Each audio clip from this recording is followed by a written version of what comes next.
Halo, assalamualaikum warahmatullahi wabarakatuh. Bagaimana kabarnya hari ini? Mudah-mudahan kalian dalam keadaan sehat selalu ya anak-anak. Hari ini kita masuk ke sub subtema 1 pembelajaran 1 sampai 6 di tema 4 mengenai kewajiban dan hakku di rumah. Kita lanjut ya. Kalian buka ya buku tematik tema 4 kalian. Jadi terlebih dahulu membaca teks dan membaca materi, membaca pembelajaran di tema 4 subtema 1. Dibuka ya. Sembari dibuka sembari mendengarkan. Ya. Pertama mengenai tentang rasa kasih sayang di tengah keluarga. Manusia adalah makhluk sosial. Sebagai makhluk sosial, manusia tidak bisa hidup sendiri. Manusia membutuhkan orang lain dalam memenuhi kebutuhan hidupnya. Karena manusia membutuhkan orang lain, maka antara sesama manusia wajib saling mengasihi dan menyayangi. Salah satunya adalah menyayangi keluarga. Menyayangi keluarga merupakan salah satu kewajiban kita. Contohnya, kita harus menyayangi orang tua, menyayangi kakak atau adik, dan menyayangi saudara-saudara kita. Dengan saling menyayangi, maka keharmonisan keluarga akan terwujud. Ya. Jadi anak-anak nanti kalian baca perlahan-lahan mengenai tentang rasa sayang di tengah keluarga. Jadi karena manusia itu memang merupakan makhluk sosial, jadi butuh bantuan orang lain untuk hidup, tidak bisa hidup sendiri. Jadi ketika manusia lahir tidak bisa langsung makan sendiri, lalu juga mandi sendiri. Ya, jadi butuh bantuan orang lain. Ya, tidak hanya bisa sendiri. Salah satunya adalah orang tua.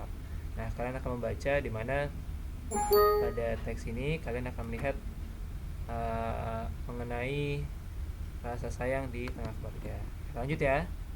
Kamu baca dulu. Lanjut, selanjutnya Pak Fajri jelaskan, kurang lebih jelaskan terlebih dahulu. Nanti kalian akan baca lebih lanjut ya. Lalu ada selanjutnya, di teks selanjutnya ada pengalaman diri.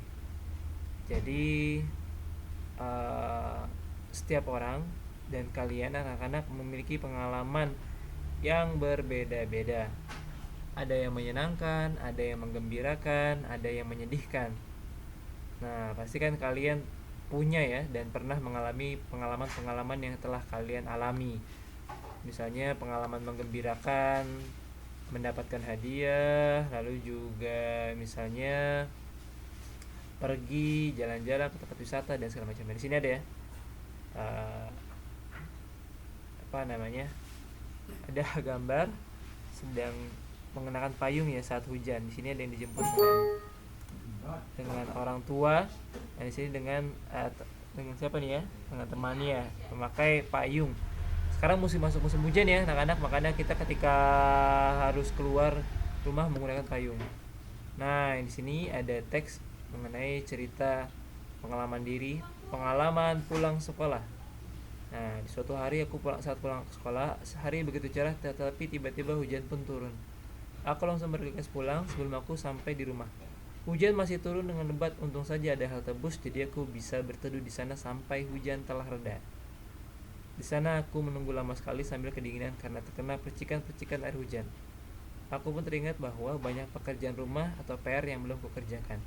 Aku membayangkan seandainya tadi aku sudah sampai rumah, aku akan langsung mengganti bajuku, mengerjakan PR rumahku sambil menikmati teh hangat.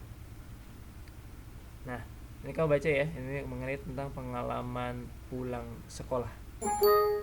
Ya, mengenai pengalaman pulang sekolah. Kalian mungkin sebelumnya pernah merasakan ketika pulang sekolah, ada yang langsung pulang ya. Setelah sampai rumah misalnya minum dan segala macam. Ini ada pengalaman pulang sekolah, kalian bisa baca ya tentang pengalaman diri. Jadi semua orang punya pengalaman masing-masing. Nah, terus selanjutnya pada teks selanjutnya, manusia itu memiliki keragaman atau perbedaan ya. Karena memang setiap manusia dilahirkan memiliki perbedaan. Perbedaan wajah, perbedaan keseharian, hobi, perbedaan banyak hal ya, banyak perbedaan yang kita miliki. Ada yang beda suku, ada yang beda budaya dan segala macamnya. Ini ada salah satunya perbedaan tingkat ekonomi. Ada yang kaya perekonomiannya, namun ada pula yang tidak kaya atau sederhana kehidupannya. Ini diceritakan ada Nina berasal dari keluarga yang berkecukupan. Kedua orang tua Nina bekerja di instansi pemerintah, oleh karena itu Nina dan keluarga kakaknya selalu tercukupi. Nah, anak-anak, jadi ada perbedaan perekonomian, ada yang kaya dan ada yang tidak kaya atau sederhana. Nah, kaya ataupun tidak kaya harus kita syukuri anak-anak. Mudah-mudahan tetap bersyukur dengan apa yang Allah berikan, dengan apa yang Tuhan berikan, dengan apa yang kita miliki dan keluarga kita miliki, harus bersyukur. Nah, ini anak-anak ada cerita tentang Nina dan keluarganya. Kalian nanti baca ya. Kamu akan memperhatikan dan akan membaca mengenai tentang rahasia syukur ya atas apa yang kita miliki saat ini. Kalian baca ya. Nah, di teks selanjutnya masih tentang Nina. Ini pentingnya menjaga kesehatan pribadi. Penting ya anak-anak, di tengah kondisi yang seperti saat ini, masih pandemi corona ya, COVID-19, kalian penting menjaga kesehatan. Ditambah dengan cuacanya sedang musim hujan, kalian juga penting menjaga kesehatan. Karena penting. Kenapa pentingnya sehat? Karena agar bisa melakukan aktivitas-aktivitas yang lainnya, membantu ibu, belajar. Kalau kalian sakit, nanti belajar tidak maksimal. Nanti kalian baca juga ya, pelan-pelan, perlahan-lahan. Juga sehat tubuhku ya. Kalian baca teksnya tentang kesehatan. Menjaga kesehatan tubuh itu penting, karena tubuh yang sehat akan menunjang lancar aktivitas yang diperlukan. Meskipun masih anak-anak, kamu wajib menjaga kesehatan tubuh.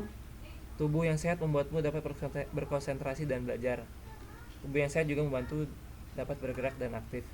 Kalau tubuh sakit, nanti kita tidak bisa apa-apa ya, hanya tidur, hanya terbaring di kasur dan yang lainnya. Nah, itu anak-anak.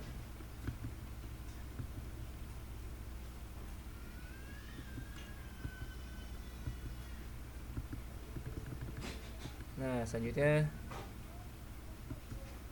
ini mengenai teks, ada teks ya, nanti kalian bisa baca. Nah, di sini ada membuat kalimat saran. Di sini ada teks bacaan rumah sehat idaman seluruh keluarga Indonesia. Jadi kalian baca, rumah adalah kebutuhan utama setiap keluarga Indonesia. Seluruh keluarga Indonesia mendambakan sebuah rumah sehat. Rumah yang sehat sangatlah penting bagi kehidupan anggota keluarga. Ya anak-anak, rumah sehat itu rumahnya udaranya sejuk, lantai bersih, makanan dan minuman sehat. Ya, semua itu sangat berpengaruh dalam kehidupan keluarga. Tidak hanya orang tua, semua anggota keluarga bertanggung jawab menjaga kebersihan dan kesehatan rumah, seperti sampahnya, lalu juga kebersihannya dan yang lainnya. Itu anak-anak. Di sini ada cara menjaga kebersihan dan kesehatan rumah. Di sini ada teks di mana pentingnya cara menjaga. Di sini ada teks bagaimana cara menjaga kebersihan. Ada letakkan keset di pintu masuk, lepaskan sepatu sebelum masuk rumah, sapu dan yang lainnya. Di sini kalian bisa baca dan bisa kalian lakukan nanti di rumah untuk akhirnya menjaga kebersihan dan kesehatan rumah. Nah, nanti saran itu adalah masukan ya yang kalian berikan kepada seseorang atau kepada suatu hal. Contoh di sini ada tentang, misalnya ada saran tentang bagaimana cara hidup sehat. Nah, saran itu adalah pendapat yang dari diri kamu sendiri. Jadi pendapat dari diri sendiri ya. Saran itu pendapat dari diri sendiri, tidak ada di buku, tidak ada di tidak ada di buku, tidak ada di catatan, tapi saran itu ada di diri kamu sendiri, pendapat dari kamu sendiri. Oke, itu saja untuk bagian 1. Kita lanjut ke bagian selanjutnya.